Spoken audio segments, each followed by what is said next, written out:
Hi everyone and welcome to Tessa and Happy New Year. It's now 2019 and it's going to be quite an exciting year, I believe anyway. In this channel I show everything I know about painting and writing and photography. Well, join me in the journey, the art of life. Well, this year started off a bit odd for me. So this morning I had an incident with my little cat and I got injured. He scratched me because he wanted to jump up on my shoulders as he usually does when he wants to go for a walk or something.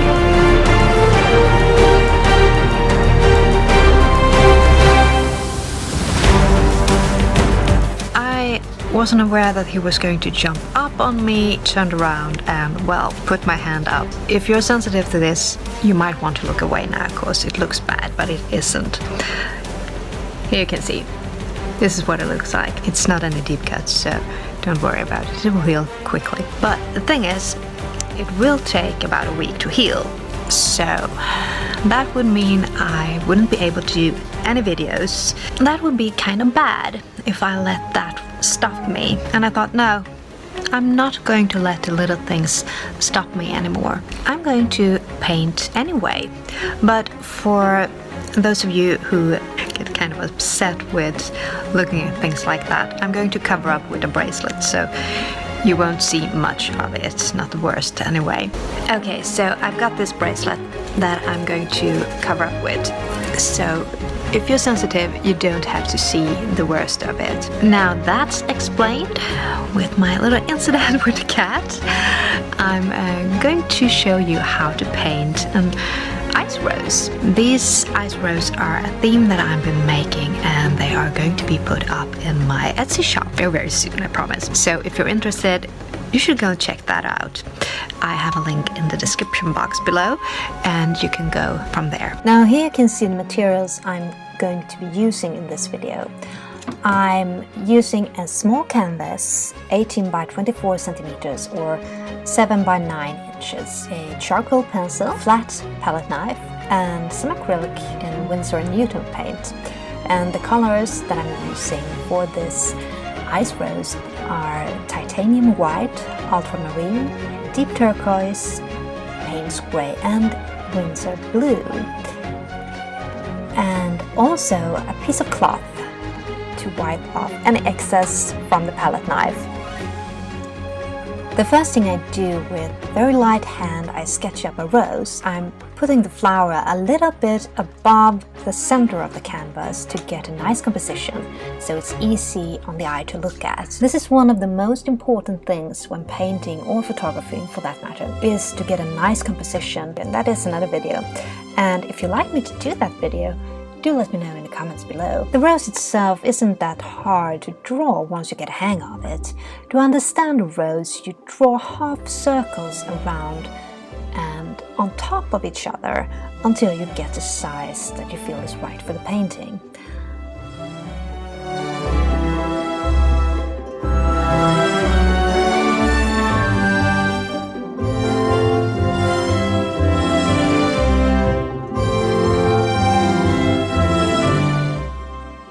Then I draw the stem and I make some loose notion on where I want to put the leaves.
it's quite alright to change your mind and wipe out anything that doesn't look okay. The charcoal won't be visible under the paint later.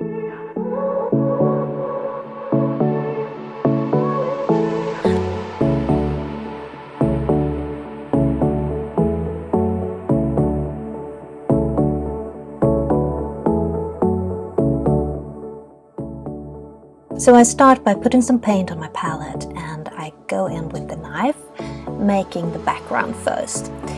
For the background I'm using mostly white, but with a little bit of turquoise and Winsor blue here and there. I also go in with Payne's grey at places to darken it up a bit.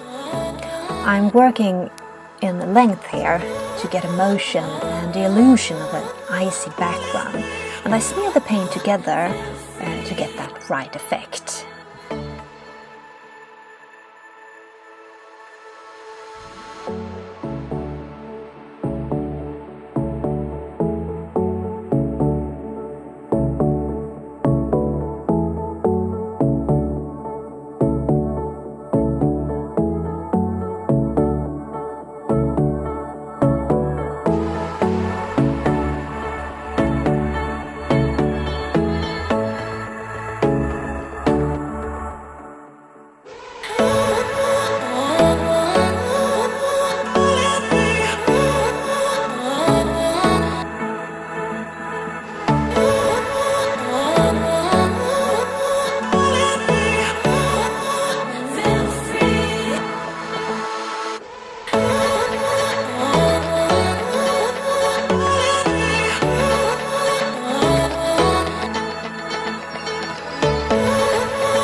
Unfortunately, my camera turned itself off while I was working with this particular rose, but I painted another one in another painting so you can see the principle of it.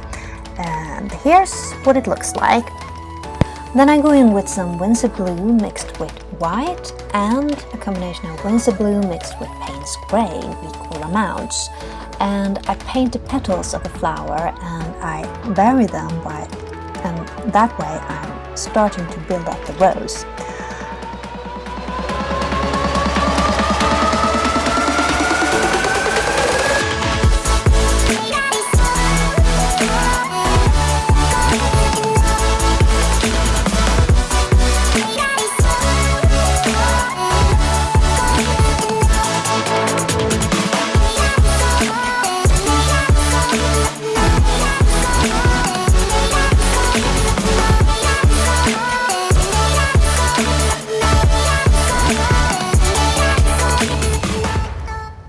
After building up a section of the rose with these two shades, I go in with some white and I make the highlights, and I also let them mixed together, so the colors get more harmonious effect.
I make some highlights with ultramarine blue, which gives the rose a little pop.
Then I paint the leaves with some turquoise, white and Payne's grey.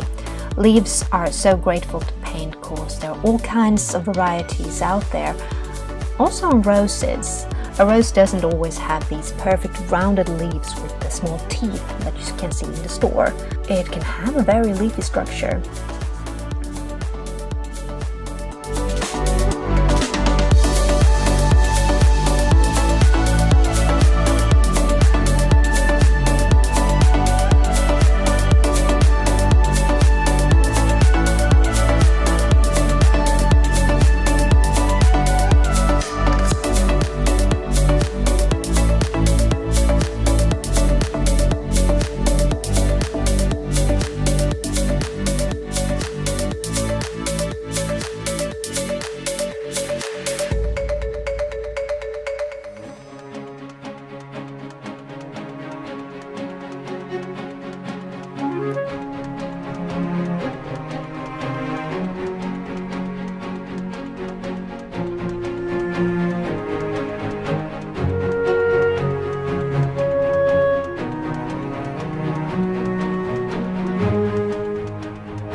After that I made the stems, and here I used a darker shade of Payne's Grey and Winsor Blue and a dash of ultramarine.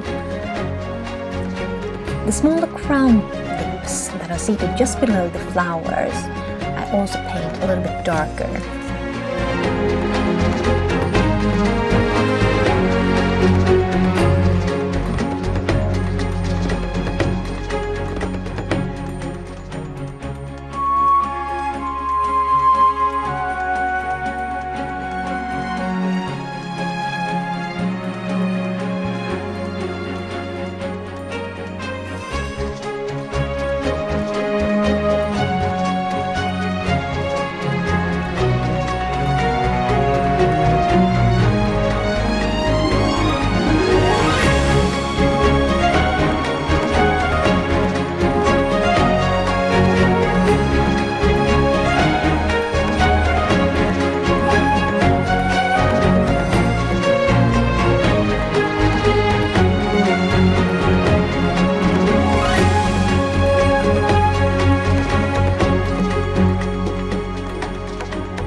I always paint the edges of my paintings. This is not something that is necessary, but I find that it's nice because then you can hang the painting like it is without a frame, if you'd like to. Of course you can put a frame on it if you prefer that.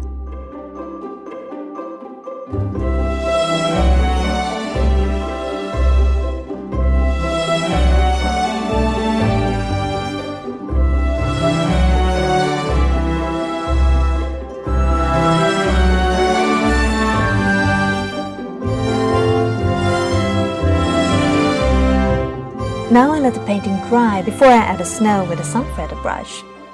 You can also use a regular brush, as I've shown in another video, which I will link up here.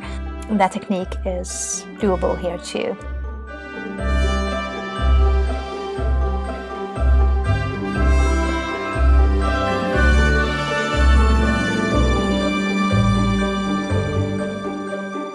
I add some snow with white paint to the painting. It's important to be very light on the hand here and not to be symmetrical because then it wouldn't look like snow.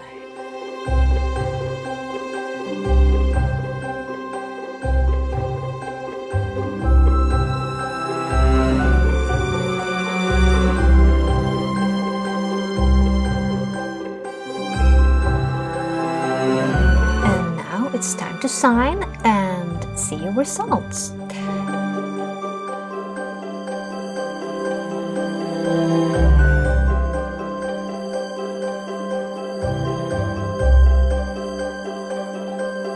If you do paint this ice rose, please tag me with Tessa. May it be Instagram, Facebook, Twitter or Tumblr. I'd love to see what you've made.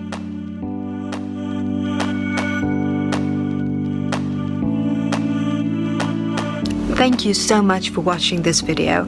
I do hope you enjoyed it, and if you're not subscribed to the channel, please consider doing so. Of course, we got a lot of tutorials on a lot of different things coming up.